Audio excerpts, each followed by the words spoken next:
আমি সপ্তর্ষি এবং এই অডিওতে মনিকা আলীর লেখা নভেল ব্রিক লেন নিয়ে আলোচনা করব।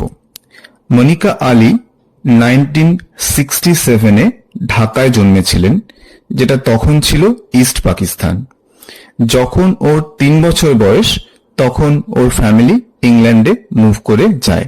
সুতরাং মনিকা আলী ইংল্যান্ডেই বড় হয়েছেন। ওনার এই ব্রিক লেন বলে লেখা নভেলটি 2003-তে পাবলিশড হয়েছিল এবং সেখান থেকে একটা সিনেমা হয় যেটা 2007-এ রিলিজড হয়। ব্রিক লেন নভেলটা বেশ লেন্দি।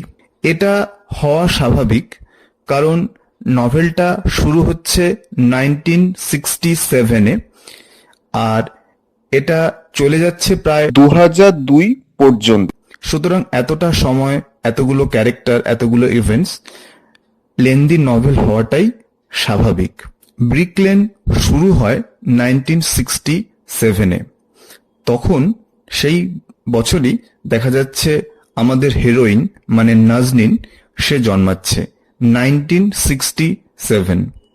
কোইন্সিডেন্সটা লক্ষ্য করার মতো, মনিকা আলীর জন্মের ইয়ারও কিন্তু 1967 এবং নাজনীনের জন্মটা বেশ কমপ্লিকেটেড।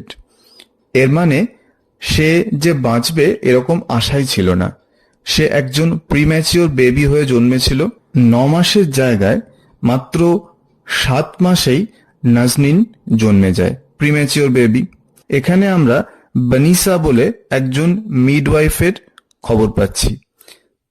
বানিসা মিডওয়াইফ বলতে সে সন্তানদের জন্ম হওয়াতে সাহায্য করে এবং তার নাকি 120 বছর বয়স এবং সে এই সমস্ত কাজে বেশ এক্সপার্ট। বাঁচবে কি বাঁচবে না এইরকম সিচুয়েশনের মধ্য থেকে নাজনীন কিন্তু বেঁচেই যায় এবং ও যে বাঁচবে সে আশাটাই ছিল না। সেজন্য ওর মা সে বলেছিল যে she is left to the fate, ভাগ্যের হাতে তাকে ছেড়ে দেওয়া হোক। কিন্তু ভাগ্য হয়তো তাকে ফেভার করে এবং সে বেঁচেও যায়। সুতরাং নাজনীন বেঁচে যাচ্ছে আর তার মায়ের নাম রুব্বান এবং তার বাবার নাম হামিদ। নাজনীনের জন্মের কয়েক বছর পর তার বোন হাসিনা জন্মায়। হাসিনা কিন্তু একেবারেই নাজনীনের মতো নয়, নয় বলতে চেহারাতেও নয়, স্বভাবেও নয়। নভেলের প্রোটাগনিস্ট হলেও নাজনীনকে কিন্তু মোটেই সুন্দরী বলা যায় না, সে খুব অ্যাভারেজ দেখতে। তুলনামূলকভাবে হাসিনা সত্যিই হাসিনা এবং সে ছোট থেকেই বাবা মার কথা শুনে চলার পাত্রী নয়। এবং হাসিনার যখন মাত্র 16 বছর বয়স, সে খুলনায় পালিয়ে যায়। একজন স মিল ওনার মানে কাঠ চেরাই কলের যে ওনার, তার ভাইপোর সাথে সে খুলনা পালিয়ে যাচ্ছে, অবশ্যই বাবা মাকে না জানিয়ে। হামিদ ব্যাপারটা নিয়ে প্রচন্ড শকড হয় এবং সে অপেক্ষা করতে থাকে যখন হাসিনা ফিরে আসবে সে হাসিনাকে উচিত শিক্ষা দেবে। হাসিনা কিন্তু আর ফিরে আসে না, অন্তত ওই বাড়িতে ফিরে আসে না।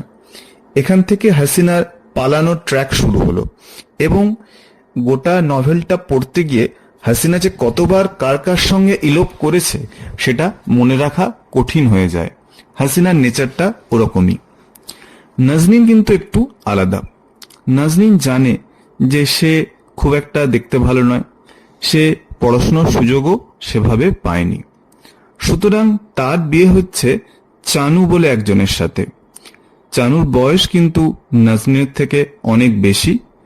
চানু দেখতে ভালো নয়, মোটাসোটা এবং চানুর বয়স প্রায় 40-এর কাছে। কিন্তু একটাই দুঃখ, চানু জানে যে সে এরকম একজন স্ত্রীকে পেয়েছে এবং সেটা তাকে মেনে নিতে হবে। আর নাজনীনেরও যে এই মুহূর্তে খুব দুঃখ হচ্ছে তা নয়, কিন্তু তার একটাই খারাপ লাগে যে তাকে এই গৌরীপুরের সুন্দর ভিলেজ ছেড়ে ইংল্যান্ডে গিয়ে থাকতে হবে, লন্ডনে গিয়ে থাকতে হবে।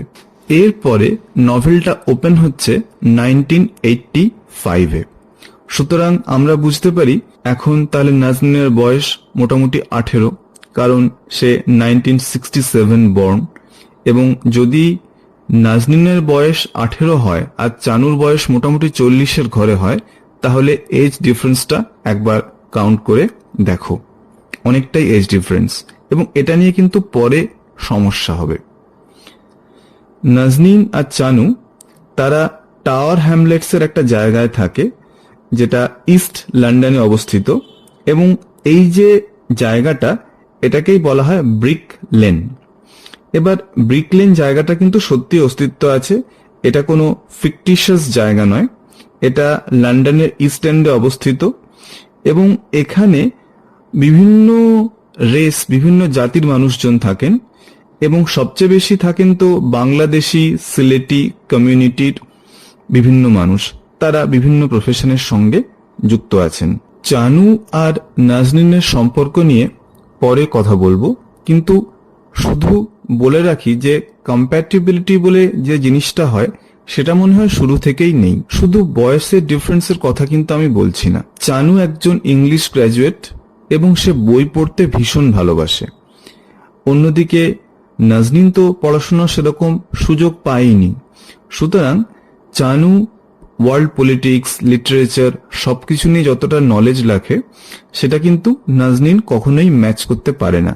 সুতরাং দুজনের ওয়েভ লেন্থ কখনো ম্যাচ করছে না। তার মানে এই নয় যে নাজনীন তার দায়িত্বগুলো করছে না, সে দায়িত্বগুলো পালন করছে, এবং নিয়মিত ভাত ডাল রান্না করে দেওয়া বা চানুকে যতটা সম্ভব হাউস হোল্ড কাজে হেল্প করা, সেগুলো সে করছে। আমরা দেখি যে নাজনীনের একটি সন্তানের জন্ম হচ্ছে, যার নাম রকিব। কিন্তু এই রকিব যখন 1 বছর বয়স, তার একটা অদ্ভুত ধরনের জ্বর হয় এবং গোটা শরীরে র্যাশ বেরিয়ে যায়। হসপিটালে তাকে একটা ইনকিউবেটরে রাখা তো হয়, কিন্তু অনেক চেষ্টা সত্ত্বেও রকিব সার্ভাইভ করে না। রকিবের মৃত্যুটা সত্যি খুব কষ্টের, দুজনের কাছেই খুব কষ্টের, কিন্তু নাজনীন কিছুটা কোপ আপ করে সিচুয়েশনটার সঙ্গে, কারণ ইতিমধ্যে এই ব্রিক লেনে বিভিন্ন মহিলাদের সাথে তার একটা বন্ধুত্ব হয়েছে।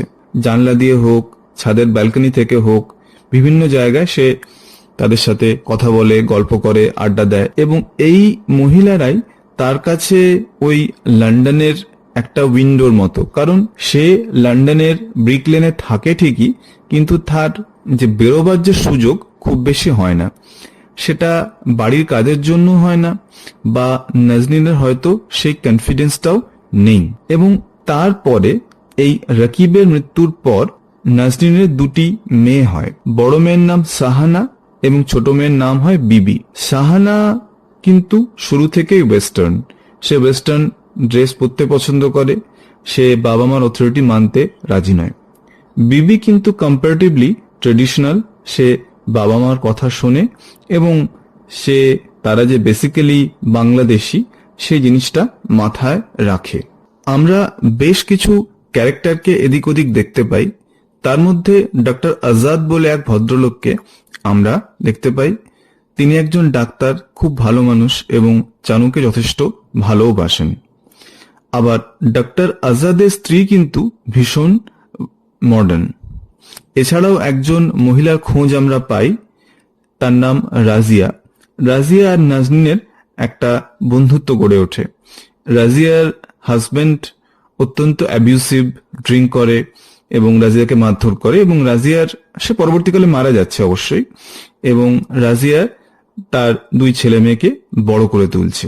এই রাজিয়া কিন্তু পরবর্তীকালে নাজনীনের জীবনে একটা টুইস্ট আনবে বা একটা চেঞ্জ আনবে। এটা একটু বোরিং লাগতে পারে, কারণ এই নভেলে অনেকটা জার্নাল প্যাটার্ন ফলো করা হয়েছে। মানে নাজনীন রোজ কি করছে, কি ভাবছে, সেগুলো সম্পর্কে আমরা জানতে পারি।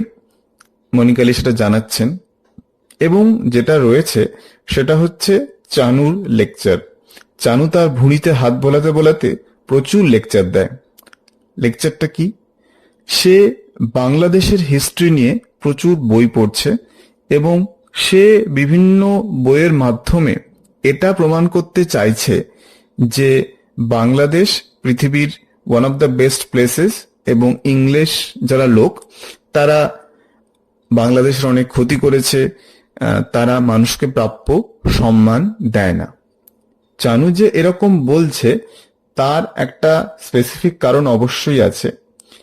কারণ চানু একজন সিভিল সার্ভেন্ট, একটা কোথাও গভর্নমেন্টের জায়গায়, এবং সে সেখানে খুব বেশি উন্নতি করতে পারেনি। চানুর একটাই দুঃখ যে সে এতটা শিক্ষিত, এতটা হার্ডওয়ার্কিং, তা সত্ত্বেও তাকে মূল্য দেয়া হবে না কেন, সেটা তার খারাপ লাগে। এবং চানুর কথা শুনলে মনে হয় যে এর পেছনে, যে চানুর প্রমোশন হচ্ছে না, এর পেছনে রেসিয়াল পলিটিক্স একটা কাজ করছে। যে চানু যে একজন এশিয়ান, সেই ফ্যাক্টরটা মনে হয় কাজ করে যাচ্ছে। এবং চানু সেটা নিয়ে হতাশ। সে লম্বা লম্বা লেকচার দেয়, তার বড় মেয়ে একেবারেই পাত্তা দেয় না, তার ছোট মেয়ে বিবি সে মন দিয়ে শোনে, এবং চানু তার দুই মেয়েকে বাংলাদেশ সম্পর্কে গান শেখানোর চেষ্টা করে। আর নাজনীন গোটা ব্যাপারটা খুব সিরিয়াসলি নেওয়ার ভান করে, কিন্তু নেয় না। এভাবেই তাদের দিন চলে যায়। এবং এর মধ্যে ইন্টারেস্টিং জিনিস কি ঘটে ঘটে এই রকম যে রাজিয়া বেশ কিছু গসিপ এনে দেয়। অন্যান্য যে সমস্ত মহিলা আছেন, তাদের মধ্যে মিসেস ইসলাম বলে একজন মহিলা আছেন, তো বিভিন্ন গসিপ, বিভিন্ন মজার মজার ঘটনা, কার হাজবেন্ড কি করছেন, এই সমস্ত ব্যাপার স্যাপার নাজনীনের কানে আসতে থাকে, এবং সে গোটা ব্যাপারটা এনজয়ই করে। আমরা যদি এই নভেলটা দেখি, এখানে বেশিরভাগ ম্যারেজে কিন্তু খুব একটা ওয়ার্কআউট করছে না, এবং মেয়েরা সাফার করছে, এরকমই দেখানো হচ্ছে। আর অবশ্যই নাজনীনের জীবনে একটা বড় ভ্যারাইটি হলো তার বোন হাসিনার চিঠি। হাসিনা একটার পর একটা লম্বা লম্বা চিঠি পাঠায়, এবং সেই চিঠিগুলো দারুণ দারুণ ইন্টারেস্টিং আপডেটস নিয়ে আসে। হাসিনার চিঠিগুলো ভুল ইংলিশে ভর্তি, কিন্তু ভীষণ বড়, এবং হাসিনা যে কি কি করছে সেগুলো আমরা তার চিঠির মাধ্যমে জানতে পারি। ইনফ্যাক্ট হাসিনা চিঠিগুলোই যেন একটা নভেলের সাবপ্লট হয়ে দাঁড়ায়, কারণ হাসিনার জীবনে এত পুরুষ আসছে এবং যাচ্ছে, তার ট্র্যাক রাখা সত্যিই মুশকিল। চানু বুঝতে পারে যে সে যতই পরিশ্রম করুক না কেন, এই হোয়াইট লোকেরা তার পরিশ্রমের কোনো মূল্য দেবে না। সে টাকা জমাতে থাকে যে কিভাবে সে প্যাসেজ মানিটা জোগাড় করে ফ্যামিলি সহ বাংলাদেশে ফিরে যাবে, এবং সেখানে সে একটা ফ্রেশ স্টার্ট করবে, অন্য কোনো কিছু একটা। এবং চানু একটা সময় দেখা যায় ওই যে সিভিল সার্ভেন্টের চাকরিটা সেটাও ছেড়ে দেয়। সে একটা ভেহিকেল এজেন্সির ড্রাইভার হয়ে যায়, সেটার নাম হচ্ছে কেম্পটন কার্স। সে হয়ে যায় ড্রাইভার নাম্বার 1619। সে অসম্ভব পরিশ্রম করে, সারাদিন গাড়ি চালায়, যাতে সে ফ্যামিলিটাকে সাস্টেইন করতে পারে। এবং এই চানুই একদিন নাজনীনকে একটা সিউইং মেশিন এনে দেয়, যাতে সে জামা কাপড় স্টিচ করতে পারবে, সেখান থেকে সে কিছু রোজগার করতে পারবে।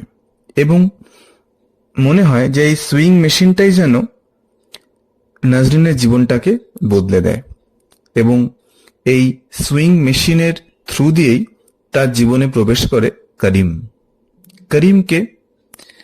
করিম নাম শুনেই বোঝা যাচ্ছে হি ইজ এ মুসলিম, এবং সে মিডলম্যান হিসেবে কাজ করে। মানে নাজনীন তো তার নিজের ফ্ল্যাটে স্টিচিং এর কাজ করছে, এই যে কাজের অর্ডারগুলো সেইগুলো আনে করিম। করিম ইয়াং, দেখতে মোটামুটি হ্যান্ডসাম, এবং নিশ্চয়ই আমরা গেস করতে পারছি যে এই দুজনের মধ্যে একটা সম্পর্ক গড়ে উঠবে। হ্যাঁ, এই দুজনের মধ্যে সম্পর্ক গড়ে ওঠে করিম আর নাজনীনের মধ্যে। এবং এটাও মেনশন করে দেওয়া ভালো যে সম্পর্কটা কিন্তু রীতিমতো ইন্টিমেট হয়। আস্তে আস্তে আমরা দেখতে পারি ওই ব্রিক লেন এরিয়ায় একটা প্রো মুসলিম অর্গানাইজেশন গড়ে উঠছে। প্রো মুসলিম অর্গানাইজেশন মানে মুসলিমরা যেহেতু ওখানে সংখ্যালঘু, মাইনরিটি, তারা একটা অর্গানাইজেশন গড়ে তোলে, বাংলাদেশির যারা মুসলিম তারা মিলে, নাম দেয় বেঙ্গল টাইগার্স। তাদের কাজ হবে যে যে সমস্ত বাংলাদেশি মুসলিম রয়েছে তাদের ইন্টারেস্ট গুলোকে প্রোটেক্ট করা। আবার ওখানে যারা হোয়াইট মানুষজন, তারা একটা রাইভাল গ্যাং গড়ে তোলে, সেটার নাম দেয় লায়ন হার্টস। সুতরাং একদিকে বেঙ্গল টাইগার্স, অন্যদিকে লায়ন হার্টস। এবং এই নামগুলো শুনে যতটা থ্রিলিং মনে হচ্ছে, ব্যাপারটা ততটা থ্রিলিং নয়। ইনফ্যাক্ট মনিকা আলী এই জিনিসটাকেও ভীষণ কমিক্যালি দেখিয়েছেন যে দুটো গ্যাং, বেঙ্গল টাইগার্স আর দ্য লায়ন হার্টস, এদের মধ্যে ঝগড়া হতে থাকে, কন্টিনিউয়াস ঝগড়া, কিন্তু সেই সবসময় মারামারির যে ব্যাপারটা থাকে তা নয়, একে অপরকে পোস্টার লিখে টিজ করা, একে অপরকে বিভিন্ন লিফলেটের মাধ্যমে টিজ করা, এই ঘটনাগুলো ঘটতে থাকে। এবং এই জায়গাটা থেকে বললে বোঝা যায়, একটু যদি পড়ি, যে দুপক্ষেরই সাহস বেশি কিছু নেই এবং প্ল্যান, যে একটা অর্গানাইজেশন চালাতে গেলে বা একটা গ্যাং চালাতে গেলেও যে প্ল্যানিং এর প্রয়োজন, সেই প্ল্যানিং কিন্তু কোনো গ্রুপেরই খুব বেশি নেই। নাজনীন অবশ্য করিমের সঙ্গে বেঙ্গল টাইগার্সের দু একটা মিটিং এ গেছিল। করিম কিন্তু আস্তে আস্তে এই ব্যাপারটা ইনভলভ হতে থাকে, এই প্রো মুসলিম অর্গানাইজেশনের ব্যাপারটা। বেঙ্গল টাইগার্সদের ব্যাপারটা হয়তো এরকম কমিক্যালি থাকতো, কিন্তু 2001 সালে একটা ঘটনা ঘটলো। 2001 সালে 11 সেপ্টেম্বর নিউ ইয়র্কের ওয়ার্ল্ড ট্রেড সেন্টারে আল কায়দা বলে একটা টেররিস্ট গ্রুপ অ্যাটাক করলো এবং প্রচুর মানুষের মৃত্যু হলো। এইরকম মাস লেভেলে, ইন্টারন্যাশনাল লেভেলে টেররিজম আগে কিন্তু কখনো দুনিয়া দেখেনি। এবং আমরা দেখি যে চানু খুব উত্তেজিতভাবে টিভিতে দেখছে যে পেন্টাগনে সে টুইন টাওয়ার্স ভেঙে পড়ছে তার দৃশ্য, এবং সে বলছে তার স্ত্রীকে, তুমি বুঝতে পারছো পেন্টাগনে অ্যাটাক করেছে, মানে বুঝতে পারছো ব্যাপারটা কি। সত্যি কথা বলতে নাজনীন এই জিনিসটা ততটা বুঝতে পারে না, কারণ তার পলিটিক্যাল অ্যাওয়ারনেস নেই বললেই চলে। কিন্তু এই ঘটনাটা ঘটছে আমেরিকাতে, আর চানু, করিম বা নাজনীন এরা রয়েছে ইংল্যান্ডে। দেখা যাচ্ছে এই যে ঘটনাটার প্রভাব, এটা কিন্তু ইংল্যান্ডেও পড়ে, এবং মুসলিম আইডেন্টিটি এই জিনিসটাই এখন ওদের সবাইকে সমস্যায় ফেলে দিচ্ছে। কারণ ইংল্যান্ডের মানুষজনদের একটা ধারণা হচ্ছে যে you are a Muslim, then you could be a terrorist. এই সমস্যাটা কিন্তু আগে কখনো ওদের ফেস করতে হয়নি। সুতরাং আমরা একটা জিনিস দেখতে পাচ্ছি যে যখন ইন্টারন্যাশনাল স্কেলে কিছু হয়, সেখানে তার যে ইনফ্লুয়েন্স বা তার যে আফটার এফেক্ট, সেটা গোটা দুনিয়াতেই ছড়িয়ে পড়ে। এবং এই যে মানে পেন্টাগনে যে অ্যাটাকটা হয়, সেটার পর একটা মানুষ কিন্তু খুব ড্রাস্টিক্যালি বদলে যেতে থাকে, সেটা হচ্ছে করিম। করিম আগে জিন্স পরতো, ডেনিম পরতো, কিন্তু আস্তে আস্তে করিমকে আমরা দেখি সে দাড়ি রাখছে, মুসলিমদের মতো ফেস পরছে, মুসলিমদের মতো ড্রেস পরছে। সে যেন তার ইসলামিক আইডেন্টিটিটাকে অনেক বেশি আঁকড়ে ধরতে থাকে। সেটা কেন করে, তার হয়তো মনে হয়েছে যে এই এক্সট্রিমিস্ট পলিটিক্সটাই আমাদের জন্য বেস্ট। ইতিমধ্যে আমরা দেখতে পারি যে চানু মিস্টার আজাদের কাছে বা ডক্টর আজাদের কাছ থেকে প্যাসেজ মানি সে জোগাড় করে ফেলেছে বাংলাদেশে ফেরার, এবং সে প্রাণপণে রেডি হচ্ছে, জিনিসপত্র গোছাচ্ছে যে সে বাংলাদেশে ফিরবে। অন্যদিকে আমরা দেখি নাজনীন কিন্তু বাংলাদেশে ফিরতে আর রাজি নয়।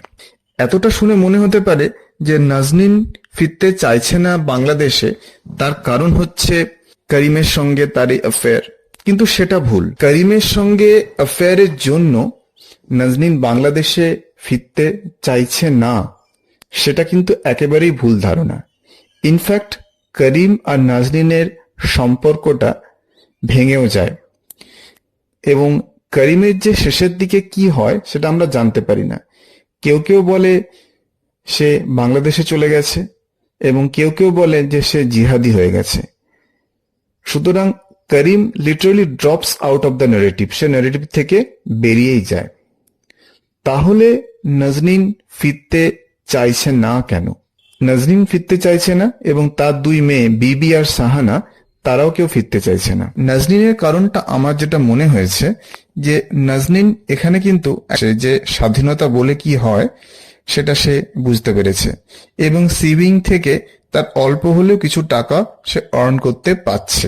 এই ফ্রিডমটা সে কি বাংলাদেশে পাবে? এবং এই জায়গাটা সত্যিই খুব কষ্টের, ইমোশনাল, যে সে একদিকে গৌরীপুরকে ভীষণ মিস করে, তার বোনের সঙ্গে তার কাটানো দিনগুলো সে মিস করে, গৌরীপুরের আমবাগান সে মিস করে, কিন্তু সে সেই জায়গাটায় আর ফিরে যেতে পারবে না।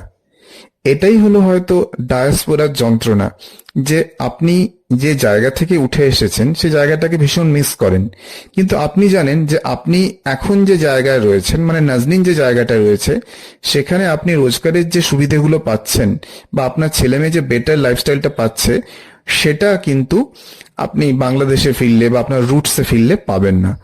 সেজন্য নাজনীন কিন্তু ফিরতে চায় না, ফিরতে চায় না।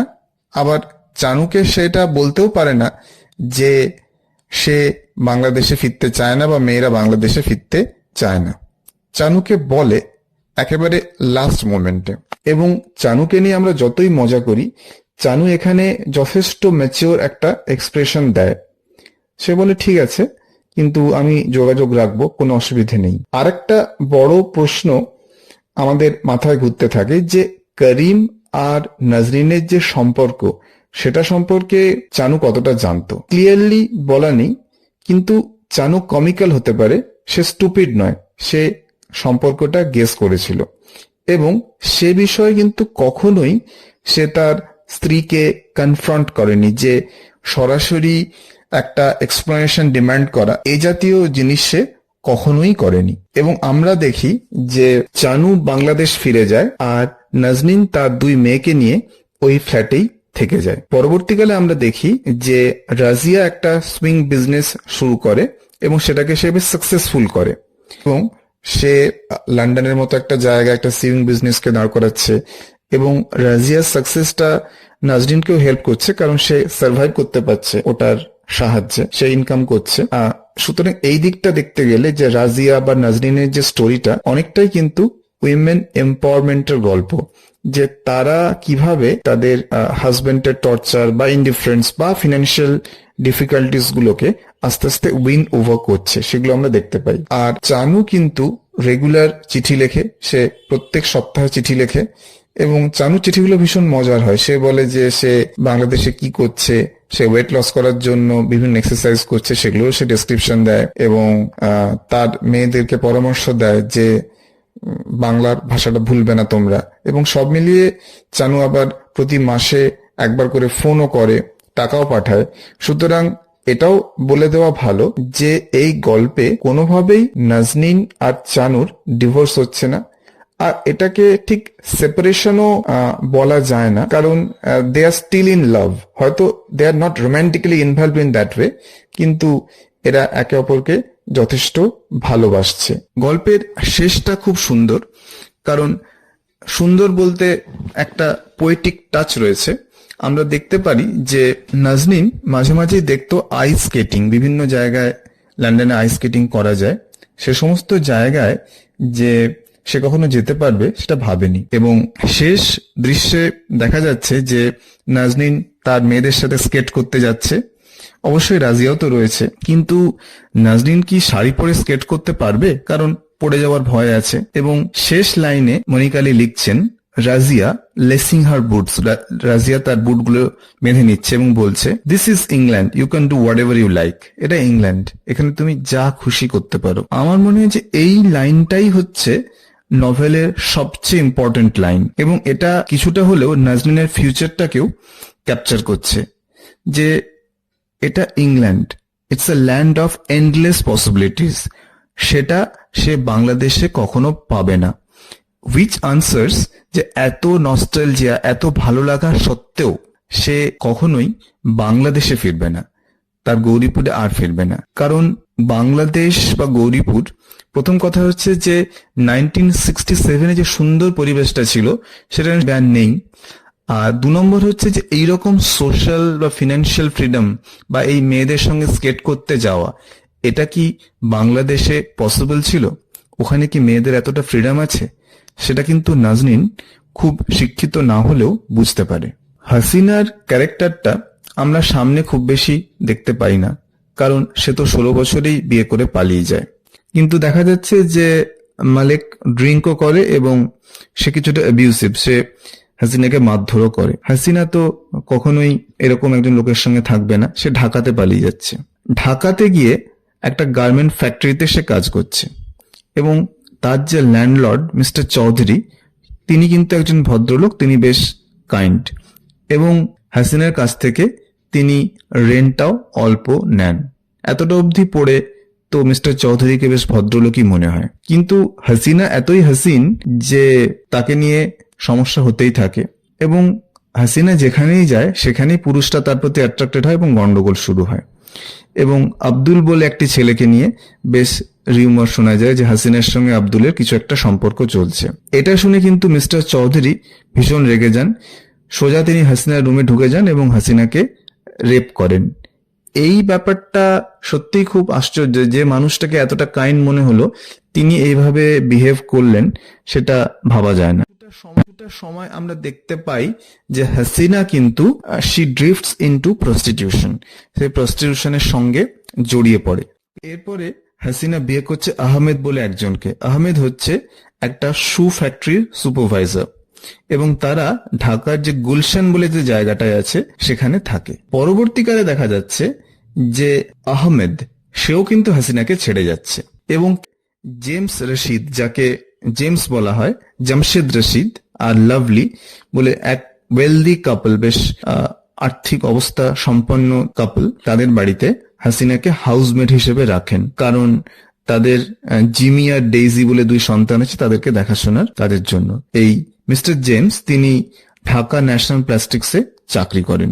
এবার আরেকটা কথা বলি যে হাসিনা সম্পর্কে যে লেটেস্ট নিউজ সেটা কিন্তু চানু দেয়, কারণ চানু কিন্তু গল্পের শেষের দিকে সে বাংলাদেশে গিয়ে পৌঁছয় এবং সে জানতে পারে যে প্রথম দিকে তো সে দেখছে হাসিনা ভালোই আছে, কারণ যে ফ্যামিলিটার সঙ্গে আছে লাভলি আর জেমস তারা বেশ ভালো, কিন্তু সেখানেও গন্ডগোল। হাসিনা ওই ফ্যামিলি যে ইয়াং কুক, হাসিনার থেকে বয়সে অনেকটা ছোট, তার সাথে হাসিনা পালিয়ে যায়। সুতরাং হাসিনার পালানোর যে ট্র্যাডিশন সেটা কিন্তু সে মেনটেন করে যায়। এবার আমার মতে হাসিনা যে চিঠিগুলো পাঠায় সেটা খুব বোরিং হতে পারে, কিন্তু সে আশেপাশে যেটা দেখছে সেটাই লিখছে, এবং হাসিনার জীবনে যে এক্সপিরিয়েন্স সেটা কিন্তু নাজরিনের জীবনের থেকে অনেকটা আলাদা। সে প্রচুর মেয়ের কষ্ট পাওয়া দেখছে, সে পভার্টি দেখছে, প্রস্টিটিউশন দেখছে, এটাও দেখছে যে বিভিন্ন মানুষ পয়সার জন্য তাদের ছেলে মেয়েকে বিক্রি করে দিচ্ছে, সেটাও দেখতে পাচ্ছে সে। কিন্তু হাসিনা চিঠিতে যেটা সবচেয়ে মজার, যে হাসিনা লেখালেখির সময় একদমই সেন্টিমেন্টাল হচ্ছে না, সে জাস্ট ফ্ল্যাটলি ডেসক্রাইব করে যাচ্ছে যে এটা আমি দেখলাম, এটা আমি দেখলাম। তো ক্রিটিকরা অনেক সময় বলেন যে হাসিনা খুব রেবেলিয়াস এবং সে ফেমিনিজমের যে স্পিরিট সেটাকে রিপ্রেজেন্ট করছে। এই জায়গাটা নিয়ে আমার একটু ডাউট আছে, মানে ফেমিনিজম মানে কি একটার পর একটা পার্টনার চেঞ্জ করা বা একটার পর একটা চাকরি খোয়ানো ওই পার্টনার চেঞ্জ করার কারণেই? এবং সত্যি কথা বলতে, যদি হাসিনার মনে হয়েছিল যে তার বাবা মা তাকে খুব রেস্ট্রিক্ট করে রাখছে, সেই জন্য সে পালিয়েছিল 16 বছর বয়সে, কিন্তু তারপর এতগুলো জায়গায় চাকরি করার পর, এতগুলি সঙ্গী বদলানোর পর সে কি হ্যাপি হলো? সেটা কিন্তু আমার মনে হয় না। আর সে ফিনান্সিয়াল বা মেন্টাল বা সেক্সুয়াল কোনো জায়গা থেকে স্টেবিলিটি পেল, সেটাও কিন্তু মনে হয় না। সুতরাং হাসিনার ফেমিনিজম একটা ডাউটফুল বিষয়, এবং আমার মনে হচ্ছে যে হাসিনা তার এই সেক্সুয়াল ইনস্টিংক্টটাকে কন্ট্রোল করতে পারছে না বলেই তার এই সমস্যাটা হচ্ছে। অন্যদিকে নাজনীন, সে হয়তো সুন্দরী নয়, কিন্তু করিমের সঙ্গে সম্পর্কটাও সে আস্তে আস্তে শেষ করলো এবং সে হাজবেন্ডের সঙ্গে মোটামুটি একটা ফ্রেন্ডলি সম্পর্ক এলো, সেটা অনেক বেশি বুদ্ধির কাজ। এবার আমি যদি হাসিনা আর নাজনীনকে কম্পেয়ার করতে বলে, তাহলে আমি নাজনীনকে বেশি নম্বর দেবো, কারণ সে দেখতে ভালো নয়, সে পড়াশোনায় জানেই না সেভাবে, সে কিন্তু একটু একটু করে গ্রো করছে। সে বোনের জন্য টাকা পাঠাচ্ছে, বোনের জন্য ভাবছে, তার মেয়ের জন্য ভাবছে। হাজবেন্ডকে চিট করা এই জিনিসটা কখনোই সমর্থনযোগ্য নয়, কারণ চানু আর যাই হোক চিটার ছিল না। হয়তো নাজনীনের এই এক্সপিরিয়েন্সটা দরকার ছিল, যে এক্সট্রা ম্যারিটাল অ্যাফেয়ারটা যে আলটিমেটলি ওয়ার্কআউট করে না সেটা কিন্তু সে বুঝতে পারে, সে একটা লেভেল অফ ম্যাচুরিটিতে পৌঁছয়, যেটা হাসিনা গল্পের শেষেও পৌঁছয় না। আর আমার কাছে মনে হয়েছে যে এই গল্পের সবচেয়ে মজার ক্যারেক্টার চানু। হ্যাঁ, চানু একটু বেশি কথা বলে, চানু ভাবে যে তার পড়াশোনা দিয়ে সে বিশ্ব জয় করবে, বা চানু এটা বুঝতে পারে না যে কেন তাকে প্রমোশন দেওয়া হচ্ছে না, বা চানুর একটা অদ্ভুত প্ল্যান যে সে একটা লাইব্রেরি করবে, মোবাইল লাইব্রেরি, সে বিভিন্ন ঘুরে ঘুরে বিভিন্ন জায়গায় ওয়ার্ল্ড লিটারেচারে বই বিক্রি করবে। সেগুলো সবই ইমপ্র্যাকটিক্যাল আইডিয়া, মানুষটা সত্যি ইমপ্র্যাকটিক্যাল, কিন্তু হাজবেন্ড হিসেবে তাকে 10-এ 11 দেওয়া যায়। কারণ হতে পারে যে সে নাজরিনকে খুশি করতে পারেনি তার বয়সের কারণে বা তার লুকসের কারণে, কিন্তু সে ফ্যামিলির জন্য 100% দিয়েছে। সে ট্যাক্সি চালিয়েছে, টাকা রোজগার করেছে, ধান নিয়েছে মিসেস ইসলাম বলে একজনের কাছ থেকে। এবং চানু আর নাজরিনের সম্পর্কটা যে থেকে যাচ্ছে, আমার কাছে এইটাই নভেলের সবচেয়ে আনন্দের জায়গা।